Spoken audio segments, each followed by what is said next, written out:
Alright mga ka-homies, nandito na tayo sa Payaman Works. And ito ang ating alaga, si Zero Q. May problema na naman siya. Tulad sa sinabi ko last time sa pinost ko, meron siyang taga sa makina. Hindi ko alam kung saan nanggagaling. Ang suspecha namin ni Boss Leno sa base gasket. Baka bumigay yung gasket niya dun sa may bandang makina, sa may base.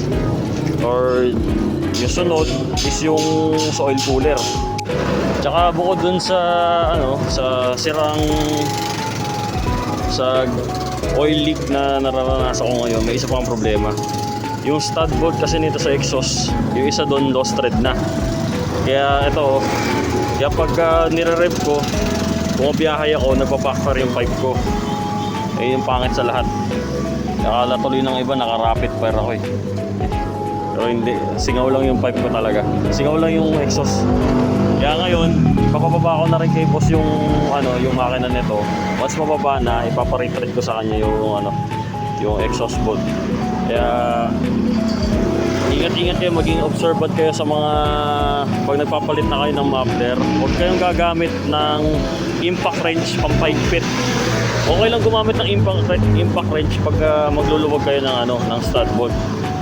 Pero kung higpitan nyo gamit impact wrench, wag na. Magano na lang kayo, hand tight nyo na lang mga homeboys, para di kayo magaya sa akin. Laking problema nito, pero alam ko masusolusyon ni Payaman Works. Yan, shoutout nga pala kay Custom Marks. Ayan, Custom Marks yan ay Ducati Super Sport na facelift para sa ERFI.